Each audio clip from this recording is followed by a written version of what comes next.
কিন্তু আমাদের আজকের আবহাওয়ার পরিস্থিতির কারণে আমাদের এখানে লোকজন আসতে পারেনি। অনেকে ধরে নিচ্ছি আমরা আসতে আসেন, আমাদের পরবর্তী সবাই আসতে পারছে।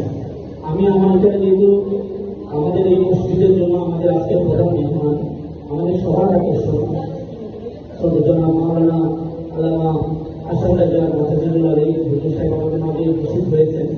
উনি যেহেতু এখানে আসছেন, ওনার সঙ্গে আমি একটা মিনিট 2 মিনিট সময় নিব জাস্ট আমাদের পরিচিতি বিষয়টা। আমি আজকে আমাদের প্রধান মেহমান হুজুরের আমি একটু দৃষ্টি আকর্ষণ করবো। আসলে আমাদের এই এলাকার নাম আহমদাবাদ সরেমানসিংপুর, দুটা গ্রামের সংযুক্ত মধ্যখানে এই এলাকাটা। আমি বললাম এই এলাকার একজন সন্তান, এই মসজিদটা যিনি নির্মিত করার জন্য উদ্যোগ নিয়েছেন তিনি হচ্ছেন আমার সেরকম প্রবাসী আব্দুর রহিম মাহমুদ। আমি ওই পরিবারের পক্ষ থেকে আজকে আমরা প্রতি বছর এরকম একটা অনুষ্ঠান করে থাকি এবং তাদের ধারাবাহিকতায় আমরা এই বছর এই অনুষ্ঠান পুরুষ এবং সদেকা কলা মাঠের কাটা করার জন্য আয়োজন করেছি। কিন্তু আমাদের টার্গেট ছিল আপনাকে আমরা যে কোনো উপায়ে আমাদের এই অনুষ্ঠান আনতে চাই।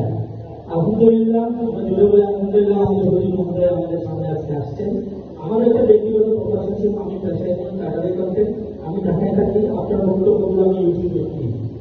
আজকে আমার সৌভাগ্য হয়েছে আপনার বক্তব্যগুলো 10 মিনিট বা 20 মিনিট 1 ঘন্টায় হলো, যতক্ষণ সময় আমাদের এখানে আমরা একাডেমিকের কথা বলে শুনবো, মূল্যবান সময়টা শুনবো।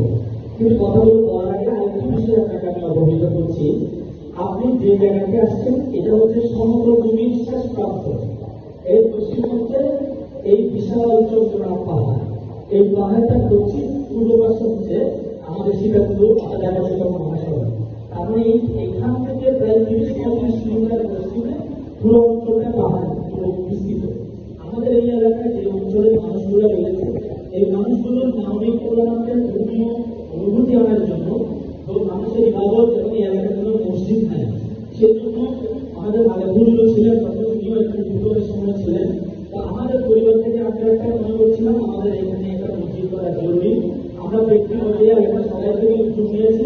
আমার বাবার মামা ভাইয়ের ছেলে যেমন প্রবাসী মাহবুব ভাই আছে, উনি অনেক এখানে পরিশ্রম করেছেন, বিদেশে থাকতে পাঁচ করে একটু না বললে কোন এই কথাটা ওনাদের কল্যাণে দেখে মসজিদটা আজকে এখানে প্রতিষ্ঠা হয়েছে। আলহামদুলিল্লাহ।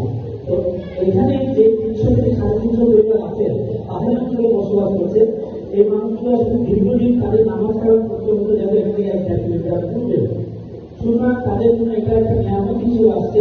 আজকে আমাদের হুজুর মহোদয় এখানে আসছেন, আপনার বরকত, আপনার দোয়া, আপনার রহমত আল্লাহর জন্য ইনশাআল্লাহ এই এলাকাটা আবার উন্নত করবো বলে আমি আশাবাদ ব্যক্ত করে আল্লাহর কাছে প্রার্থনা চাইব। হুজুরের প্রাকৃতিক থেকেও আমাদের দরকার। আমি সংক্ষিপ্ত করে এই বিষয়গুলো আমার হুজুরকে আমি অবহিত করলাম।